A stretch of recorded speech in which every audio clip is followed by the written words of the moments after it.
Before there was Ellen Ripley. Before there was Wonder Woman. There was the original action heroine, Atalanta. Now available at Amazon, Smashwords, and at studiobrainstorm.net. Links in the description.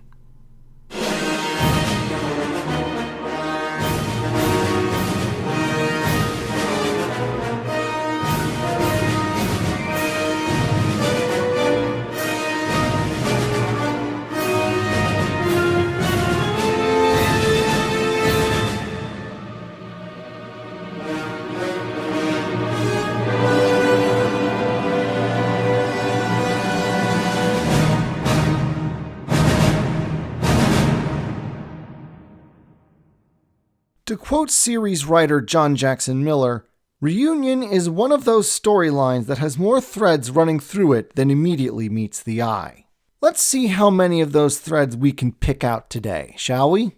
This time the cover art was done by an artist known simply as Hoon, obviously a pen name of some kind, while once again Brian Ching seems to have been unavailable to do the interiors for both issues. So instead he does the first one, while the second was done by one Harvey Tolabau. Our story begins on Tellerath, a world that is both bank and luxury resort rolled into one. Once again, Miller manages to deliver a lot of exposition about the situation without it seeming like exposition by having the situation explained by a receptionist droid to some new customers. Apparently the idea behind Tellerath is to provide its obviously very, very upscale clientele a more relaxed banking experience. Instead of sitting in a cold, impersonal office or dealing with a droid over long distances, here you do your financial dealings on what is essentially a luxury resort, surrounded by all the possible pleasures and entertainments that implies, all in a beautiful garden setting. You can even bring your whole family, and they get to have fun while you do business. I can just imagine this sort of thing being advertised in a kind of 80s, 90s style TV commercial, targeting wealthy suburbanites. Are you tired of arranging transactions over the comm? Automated droid customer service got you down? Come to Tellerath for a more personal banking experience. Business for you, fun for the whole family. So, what is our merry band of outlaws and misfits doing on a swanky place like Tellerath? In a sentence, they're here to reclaim Griff's money. It seems our resident criminal mastermind had an account on Tellerath, one with 100,000 credits sitting inside. Unfortunately, since the Padawan massacre, that account has been frozen due to his association with Zane. Obviously, they want to reclaim the money, but Griff and Zane's faces are a little too recognizable these days. Jarail and Camper are another question entirely. They help pull this off, and Griff has promised to pay their way to finding a new junkyard to hide out in. So, here's the scheme. Camper and Jarail, in some fancy new duds they must have scrounged from somewhere, pose as the Baron Hyro Margriff and his assistant, Shantique. And yes, that name does become relevant later. They say to one of Tellerath's bankers that the Baron's account was frozen because his name was confused with that of the infamous criminal Marn Hierogriff. If they can convince the bank, they'll unfreeze the account and Griff will have his money. Once again, I have to point out Miller giving Griff all the best lines and interactions in this series. I heard that, Jarail. You ask Camper his name, he can't remember. I forget to pay him one time, he never lets it go. And what is with everyone calling me a rodent? First Gadden Thek, then Jarail, now him. Why would Camper think I'm a rodent?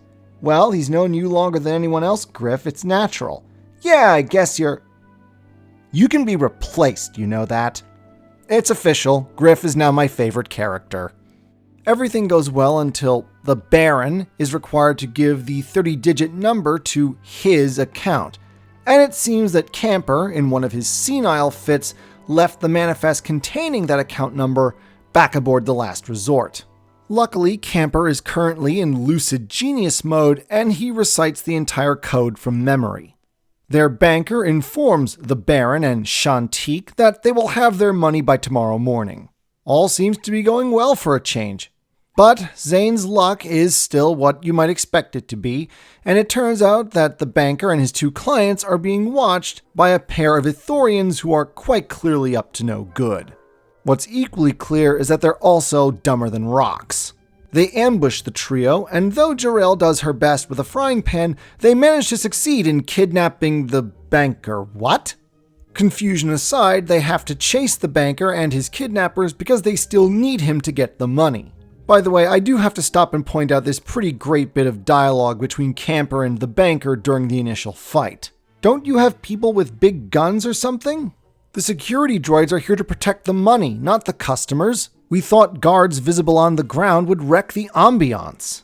Oh, good job with that. Jor-El relays what's just happened to Griff, and the Snivian provides some explanation as to just what's going on here and who our mysterious assailants are. They are Del and Dob Mumo, a pair of brothers and thugs who are so incompetent that they are always inevitably fired by their employers because they keep causing said employers more trouble than their targets. You want to tell them apart, Del is the one with the fur-trimmed collar. According to Griff, and in fact in keeping with Star Wars lore, the Ithorians are generally a peaceful people, and the main reason they are is because they kick out and ostracize anyone who isn't. To quote the Snivian himself, the Mumos woke up on the wrong side of the species. Still, I do have to call out Miller here. They put the oop in stupid. Shame on you, John Jackson Miller. That's prequel level dialogue. You're better than that. Zane has to take over pursuit of the Mumos as Jor-El has to tend to Camper having one of his senile fits. Luckily, the two Ithorians leave a trail that a blind man could follow.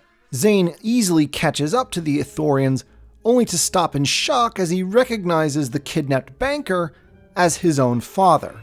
Then the Mumos knock him to the side, make their escape, and part 1 of Reunion ends. We then lead into part 2, where Brian Ching has to be replaced in the artist's chair by Harvey Tolibao. Tolibao seems to go for a hyper-detailed, almost realistic style. For the most part, it's not bad, but for the character models, apparently he feels the need to include every possible wrinkle and fold of skin, making some of the characters look unnecessarily ugly. Anyway, Zane is utterly baffled as to what his father is doing on a place as prestigious as Telerath. Back in Flashpoint, he's even quoted as saying that his dad was a low-level banker in a dead-end job. And why on earth would the Mumos want to kidnap him? It is admittedly a pretty dumb question. Why else would anyone want to kidnap Zane's father but to get to him? Luckily, Griff, knowing the Mumo brothers pretty well due to his underworld experience and consummate mastermind that he is, quickly comes up with a plan that might salvage the situation for all involved. After all, beyond the personal reasons of helping Zane's father, he's also the man they need to get Griff's money back. Meanwhile, we learn that the Mumos are in fact involved in a plot to try and catch Zane, but apparently, in typical Mumo brothers fashion, they've completely bungled it up. A furious Rana Tay has to spell out to the imbecilic Ithorians that their job was to watch Arvin Carrick until his son tried to contact him, not kidnap the man. Now the baited trap is completely blown. The bank will notice Arvin's absence when he doesn't show up for work tomorrow, but they can't let him go either because he'll obviously report what happened to him.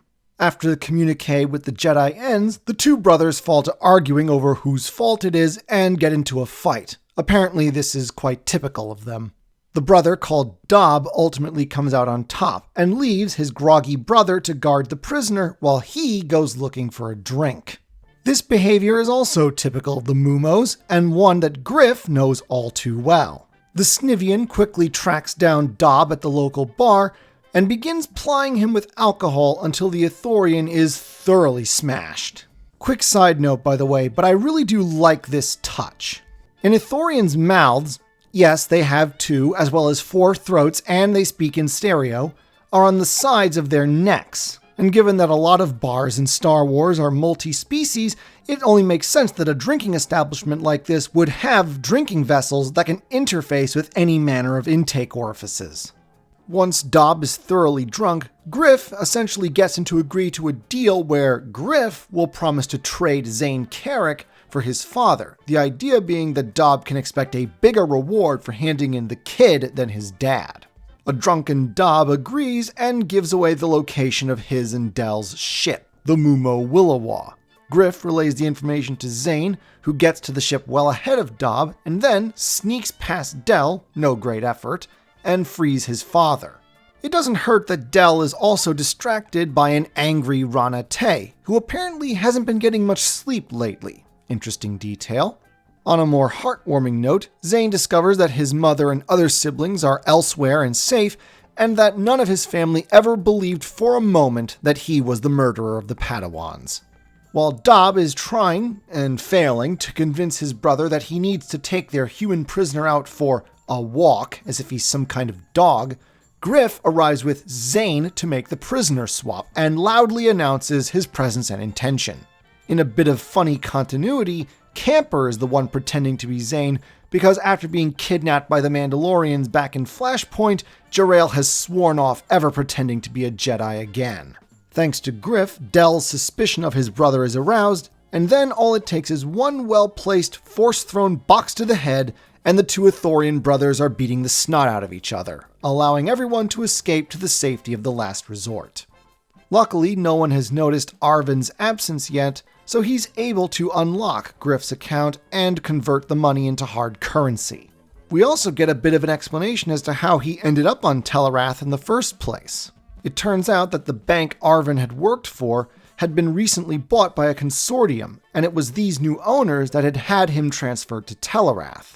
This consortium consists of Zerka Arms, a pretty famous droid and weapons manufacturer, Adaska Corp, a medical corporation that does become relevant later in the story, and the Dre Trust, as in Lucian Dre. According to Arvin, the Dre Trust was set up by Lucian's father, Barrison. Obviously, Jedi aren't supposed to be into material possessions, but the Dreys had been a prosperous business family for a very long time. Barrison's creation of the trust was meant to be a kind of compromise. The Dre family would continue to own all of its assets, but the vast majority of the profits would be given to charitable causes. The remainder would be held back as a kind of nest egg for any non-force sensitive members born into the family so that they could be guaranteed a comfortable living. It certainly is odd that Lucian, a Jedi Knight, should have any interest or connection in his family business. And yet he must be, if the Dre Trust was part of the consortium that bought Arvin's bank and had him transferred to Telarath specifically to be set out as bait for Zane. Now that Griff has his money, Zane demands payment. After all, he is Griff's henchman and thus a paid employee. Then has his father electronically transfer the money to someone on Taris. We'll learn who that is later.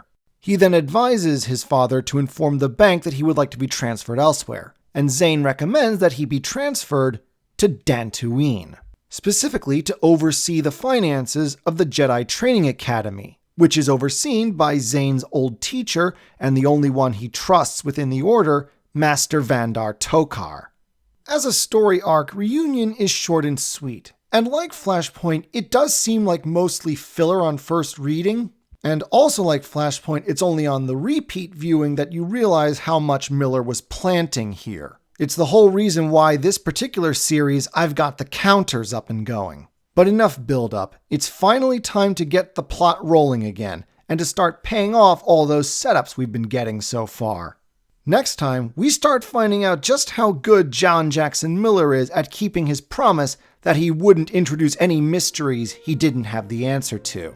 And it begins with a little ditty called Days of Fear. Until then,